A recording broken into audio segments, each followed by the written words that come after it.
Shalom saudara dan saudari yang dikasihi.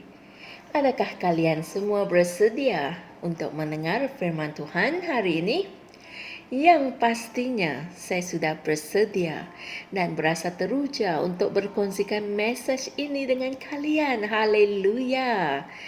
Dan hari ini Pastor Chris berkongsikan mesej yang bertajuk Percayailah rahmat Tuhan. Puji Tuhan. Ayat Injil pembukaan kami dipetik dari 2 Timotius 2 ayat 1 yang berkata, Sebab itu, hai anakku, jadilah kuat oleh kasih karunia dalam Kristus Yesus. Haleluya. Tidak dapat disangkalkan bahawa sebagai orang Kristian, kita sangatlah dirahmati oleh Tuhan. Amin.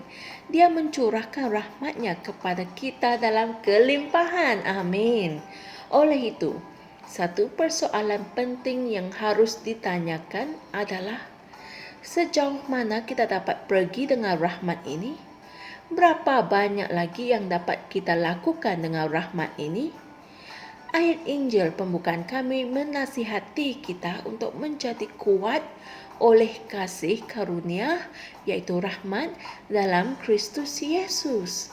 Puji Tuhan. Untuk menjadi kuat dalam rahmat Tuhan adalah untuk berjalan dalam kepenuhan rahmat-Nya.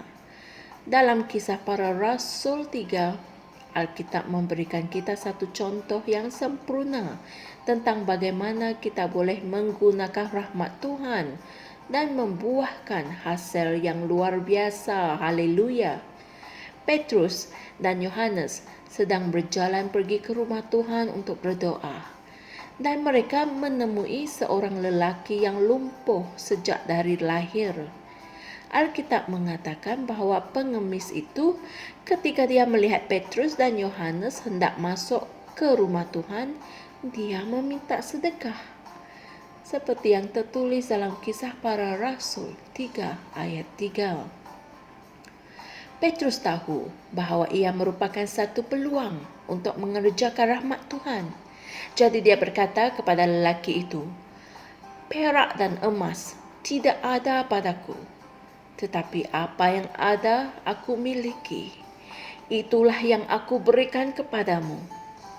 Dalam nama Yesus Kristus orang Nazaret itu, bangkit dan berjalanlah." Haleluya.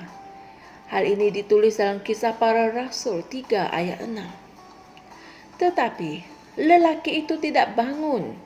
Kemudian Petrus menariknya bangun dan tiba-tiba tulang pergelangan kakinya mendapat kekuatan dan lelaki itu sembuh. Terpujilah Tuhan.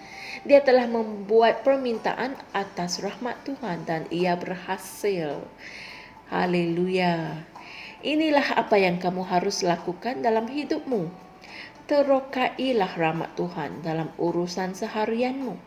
Gunakanlah ia. Hendaklah kamu bergantung pada rahmat Tuhan itu untuk mendapat hasil yang kamu harapkan. Hasil positif yang kamu inginkan dalam kehidupanmu, pelayananmu, pekerjaanmu, perniagaanmu atau akademikmu. Haleluya. Rahmat memberi peningkatan. Amin. Rahmat memberi kenaikan. Amin. Ia akan membawa kamu dari tempat kamu berada sekarang ke tempat yang seterusnya dan yang lebih tinggi di dalam roh dan dengan roh. Puji Tuhan. Ingatlah apa yang dia katakan kepada Rasul Paulus apabila dia, yaitu Paulus, berada dalam kesusahan. Kasih karuniaku cukup bagimu. Inilah firman Tuhan dalam 2 Korintus 12 ayat 9.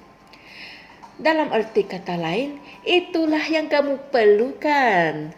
Haleluya. Percayailah rahmat Tuhan untuk menolong kamu memenuhi panggilan dan tujuan Tuhan dalam hidupmu. Puji Tuhan. Saudara dan saudari sekalian, mari kita sama-sama membuat pengakuan ini.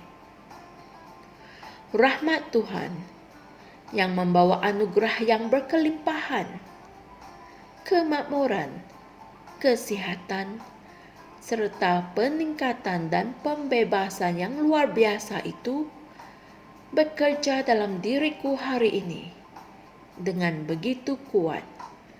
Aku mempercayai rahmat itu untuk menolong aku menang dan menetapkan rekod yang luar biasa hari ini. Ketika aku memenuhi tujuan Tuhan dan melakukan kehendak-Nya, kuasa keilahian jelas dinyatakan dalam hidupku secara luaran. Dalam nama Yesus. Amin.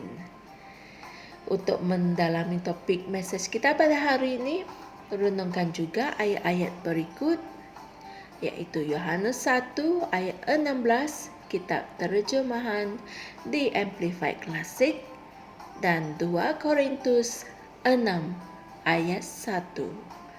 Haleluya! Terpujilah Tuhan. Rahmat Tuhan membawa anugerah yang berkelimpahan, kemakmuran, kesihatan, dan peningkatan yang luar biasa dalam hidup kita. Rahmat membolehkan kita menghasilkan perkara yang menakjubkan di luar jangkaan kita, lebih daripada apa yang kita fikirkan. Bahkan, rahmat Tuhan sentiasa bertambah-tambah. Amin. Oleh itu, hendaklah kamu menyadari akan hal ini dan mempercayai rahmat Tuhan sepenuh hati dalam kehidupan seharianmu. Puji Tuhan. Jumpa lagi esok dan Tuhan berkati. Shalom.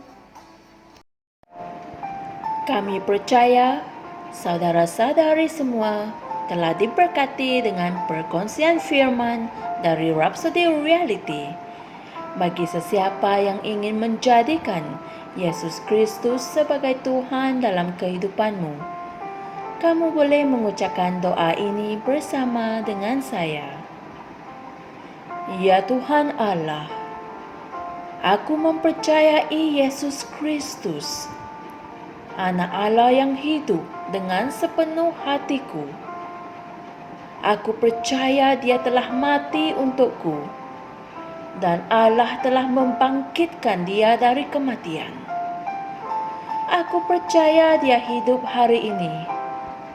Aku mengaku dengan mulutku bahwa Yesus Kristus adalah Tuhan dalam hidupku mulai dari hari ini. Melalui Dia dan di dalam nama-Nya, aku mempunyai kehidupan yang kekal. Aku telah dilahirkan semula. Terima kasih Allah kerana menyelamatkan jiwaku. Aku sekarang adalah anak Allah. Haleluya.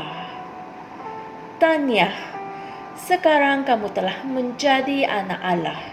Untuk apa-apa sebarang pertanyaan atau untuk mendapatkan lebih banyak maklumat mengenai bagaimana untuk bertumbuh sebagai seorang Kristian, Anda semua boleh hantar mesej di akaun Facebook kami atau email kami di tni.msia@gmail.com.